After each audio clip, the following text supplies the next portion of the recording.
want to start to really get into your flow. So when you first start practicing, still be allowing your body time to get familiar with the poses, to get familiar with the sequences, to get familiar with this whole practice in general. But if you feel like you've got a pretty good foundation and you want to start to add a little flow to your practice, this could help. Focusing on the breath to movement part of the practice. When I first started practicing, I was really trying to just figure it out. I was like, okay, I know I feel great. I know that this is doing something good for my body, but I'm not really sure how to make it as fluid and feel it could be. I have 3 ways that you could start to practice adding more flow and moving with a little bit more ease in your practice. So the first one is to slow down. Slow down. Okay, slow down. Sometimes when we practice, we get excited and we want to move, we want to flow, we want to go. But sometimes that can lead to just kind of going through the motions. So to add more flow to your practice, slow down. Really focus on the length of your breath. For example, you are in downward facing dog. Instead of just throwing your leg up there to get it to the top of the mat, right? You slow down. You maybe count the length of your breath and really focus on riding the breath all the way to the top. Breathe in. Exhale, step the right foot forward. Lower the back knee. Inhale, reach your arms up. Low lunge. Exhale, bring your hands back down. Breathe in. Exhale, you move. The next thing you could do, practice the same sequence over and over. Even if you just do the same sequence 5 times a week, every time you practice for a month, 2 weeks, 3 weeks, that will help you get familiar with the sequence. And you won't really have to think so much about what comes next because you've been doing the same flow for 5, 6, 7. Then you can really focus on breath to movement, slowing down because you're not thinking about what to do next. You already know what to do next. You are now focused on the breathing aspect of your practice.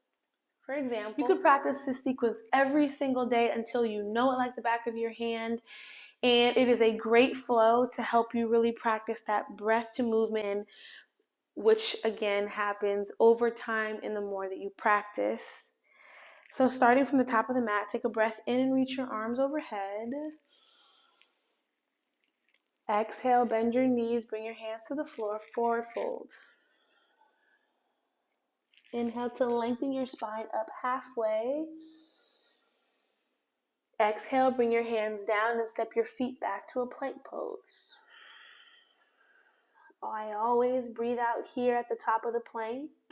Now take another breath in. Exhale for your chaturanga. Plug your elbows in and lower down halfway. Breathe in for your up dog or cobra. Exhale to a downward dog.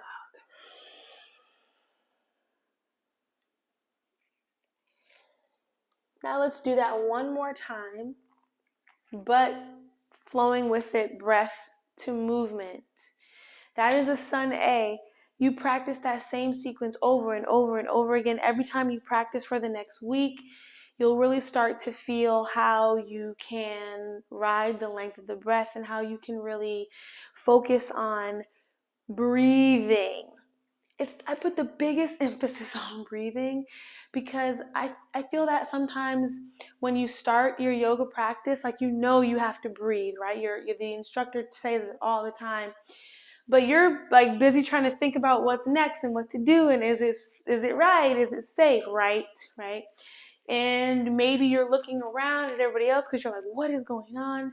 So when the instructor is saying breathe, breathe, breathe, sometimes it takes a minute to establish that in your body and in your practice.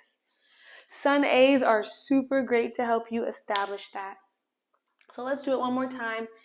Just going breath to movement, right? Really focusing on breath to movement. Inhale, arms overhead. Exhale, forward fold. Inhale, halfway up. Exhale, hands down, step back. Inhale. Exhale, hug the elbows in and lower halfway down. Inhale to lift your heart. Exhale, downward dog. And the third thing you could do to bring some more flow and slow down your own personal practice, then really find a sequence that you can practice every day, all the time. Get super familiar with one sequence. Then start to, once you've established the slowing down and you feel like, okay, now I kind of understand this breath to movement, just to explore your body and to allow your body to move in ways that you may not have done it before. Always keep your foundation solid. So whatever is on the mat is your foundation. So your hands, your feet, your forearms, whatever is down on the mat. So in just allowing your body to move freely, maybe you start in the tabletop. You just move. Again, not moving fast. Just allowing your body to kind of take over the situation. Once you have a pretty good idea of the movements and the flow, you can start to, again, explore your body. Explore really small movements, maybe really big movements. Bringing some flow and some fluidness to your practice really helps you to feel great in it, create the space in your body, and feel empowered and free to move and try and express. And it feels really good in your body. Yeah, give it a try.